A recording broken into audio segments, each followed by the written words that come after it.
Welcome to the NFL Coast to Coast podcast brought to you by thelines.com. Coming to you from the West Coast, Josh Lander, joined as always by Nate Weitzer, clearly on the East Coast.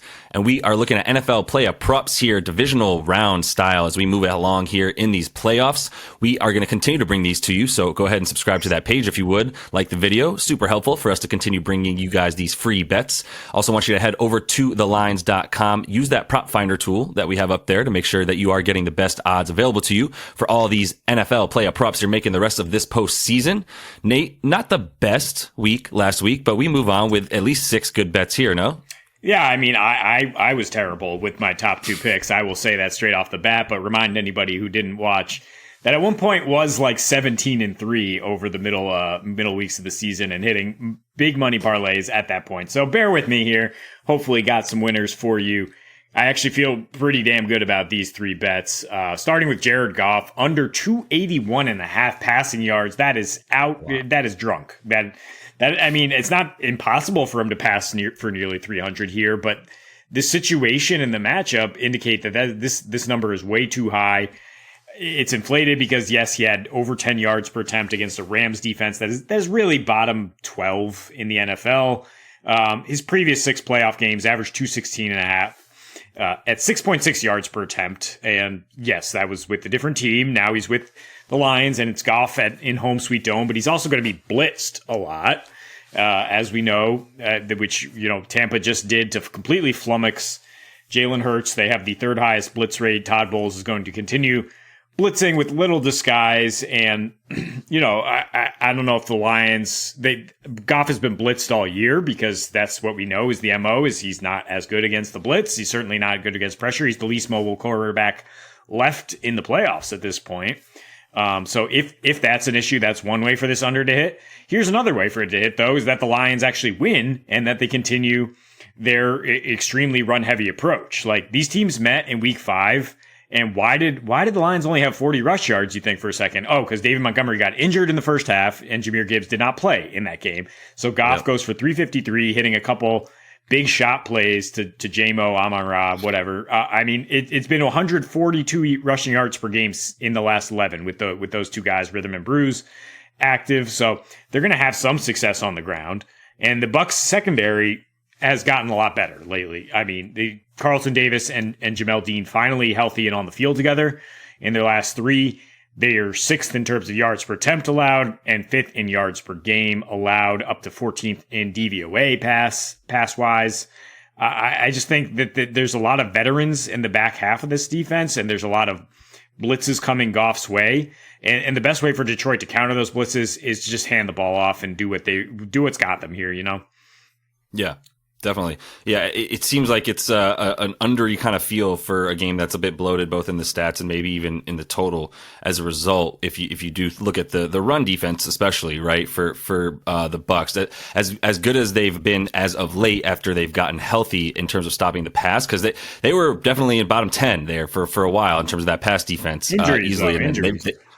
Exactly, and they jumped up. They jumped up big time, like you said. So now they're in the top half of the league. They were like 25th, roughly around week 6 or 7 of this year. Right, it's a while ago, but now that's a big turnaround over the course of the last like 12 weeks or so. And yeah, you continue to feel like the Lions will definitely lean on that running offense. They're not scared of a single rush defense that they're going to face with that offensive line. They know that they can still get some good movement, and I think that is if it turns into that, and you want to control the clock, that's the way to do it. You don't go with those big plays, and we know Goff is going to needs that ADOT to stay up high if he's going to do well. So I like that pick. I'm going to actually just keep it to an under for a quarterback and move my pick here for CJ Stroud to go under 242.5 passing yards, which I will off the bat say what a great pick that was last week for him to go over. That was a nice easy one. It was a little bit low. He had like 215 at the half, so our boy was cooking for sure. It was really just a matter of how big of a blowout was it going to be before he stopped passing, but we got there, and now we go the other way. Now we're talking about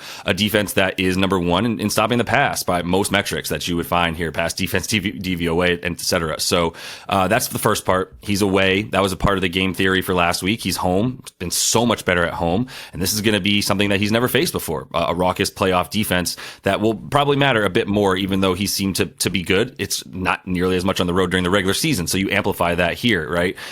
There's some interesting stuff here with the Ravens defense. I'll say too, with the way that they're able to stop the deep ball. They've given up the second fewest passes of 25 or more yards on the season.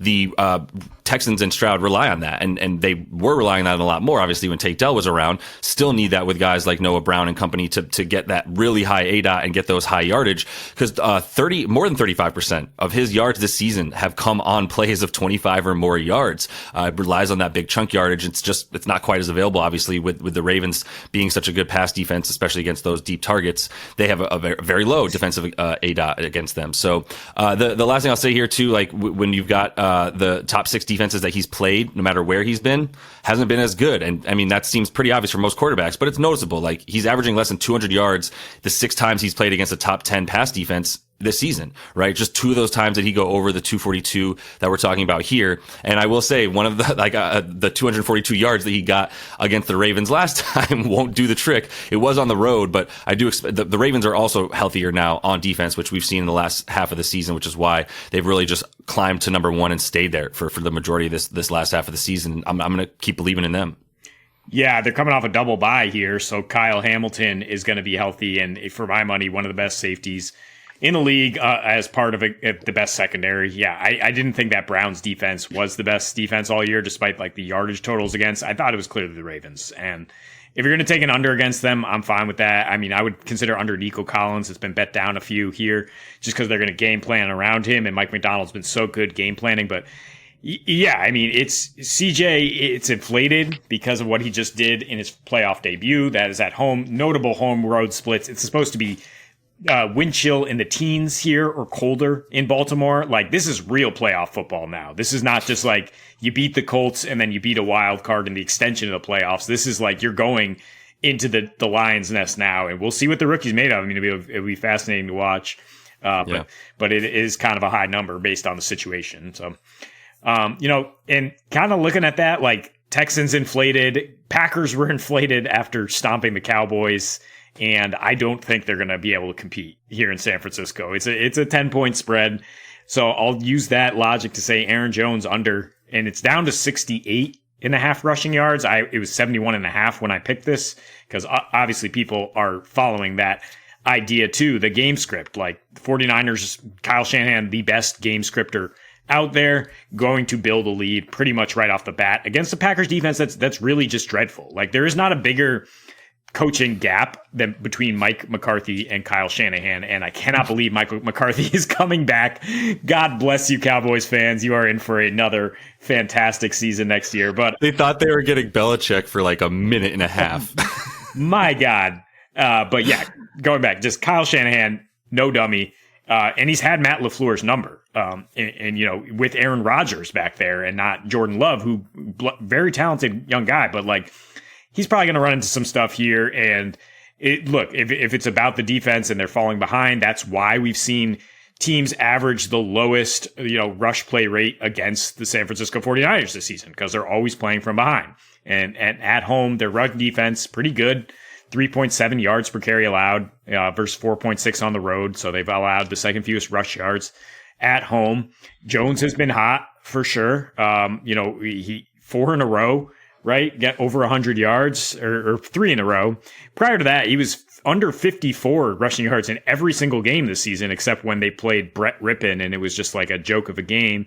I mean, this Packers offensive line is not some juggernaut that's going to be able to push around, maybe the best defensive end tandem out there, like among other guys, Eric Armstead probably back. 49ers, another team coming off a double bye here. Like, they're not going to be pushed around on their home field.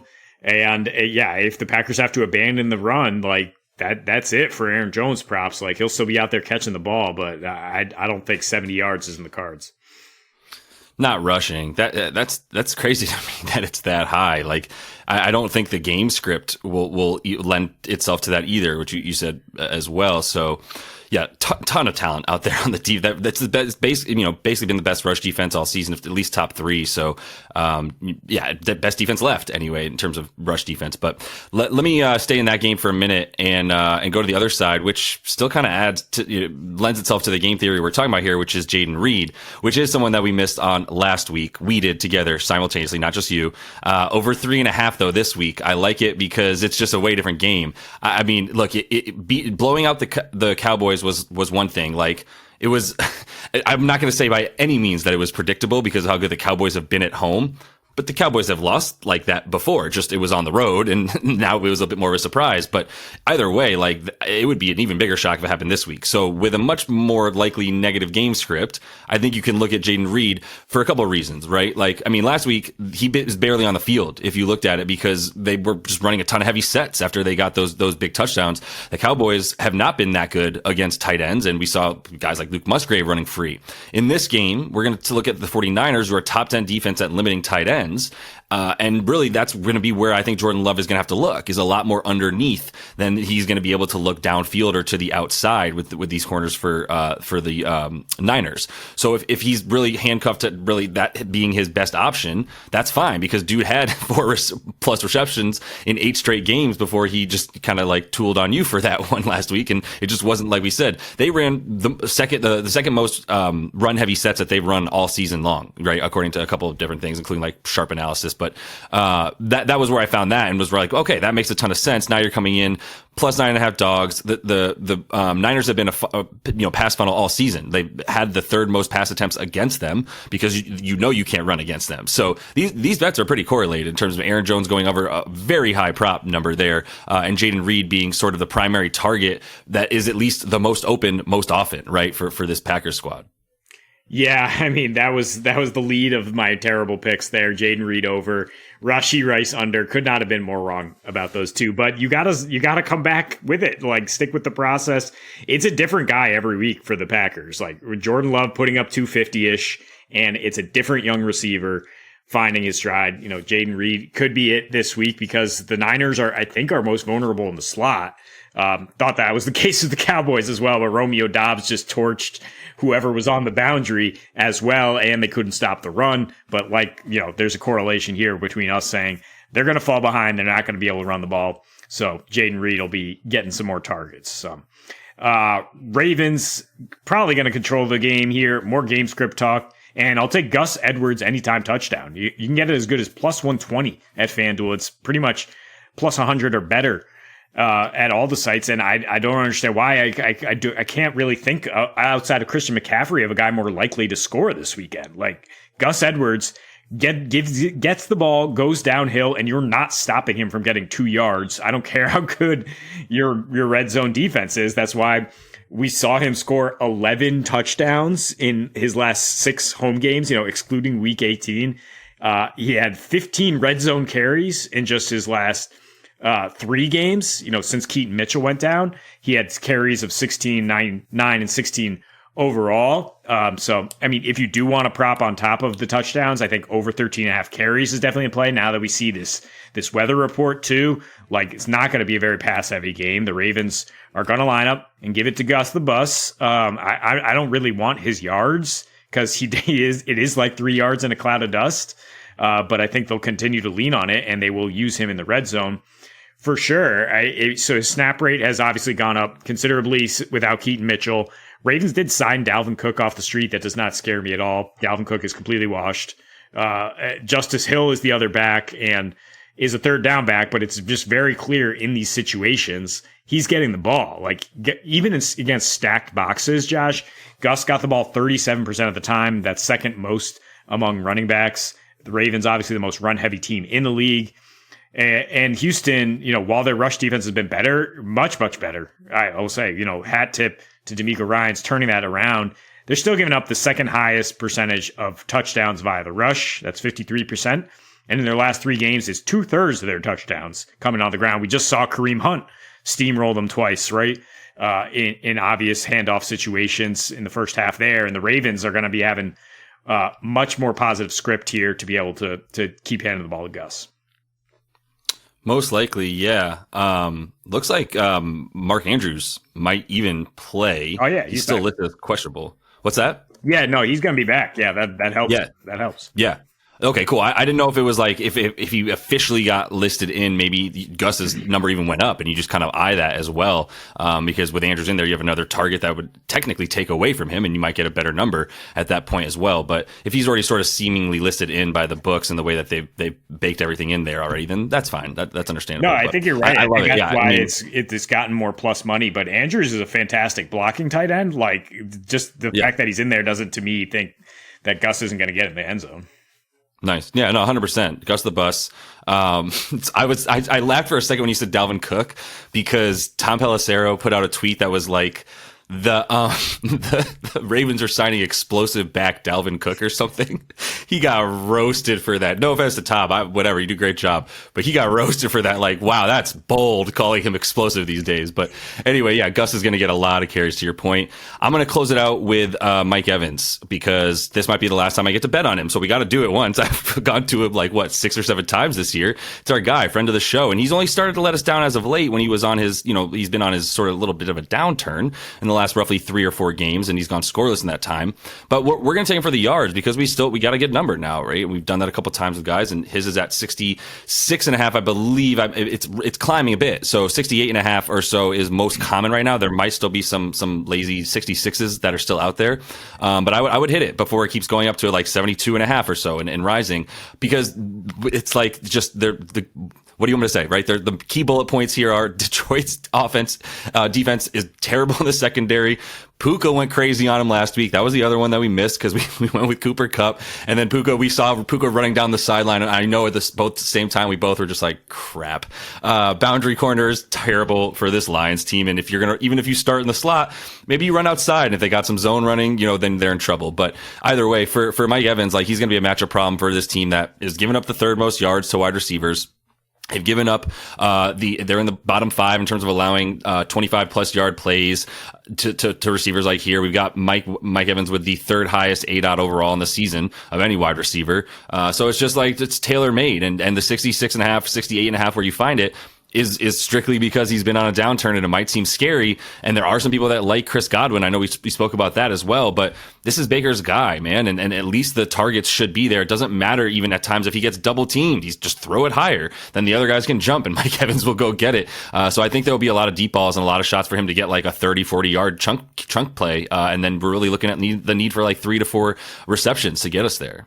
Yeah, one of these 2 Bucs receivers is getting 70 plus for sure. Maybe both. I mean, because like you laid out, I mean, there's just no cornerback worth respecting on that team, and the Bucs probably going to be playing from behind. And Baker, when the chips are down, probably go for the guy with a little more playoff experience, and the guy he's had more chemistry with all year. So I have no problem taking Mikey Evans in this one.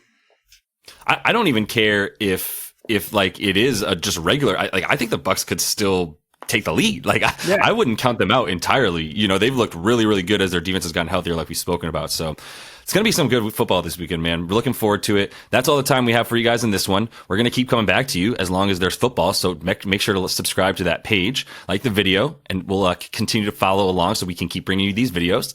And until we see you next, happy betting.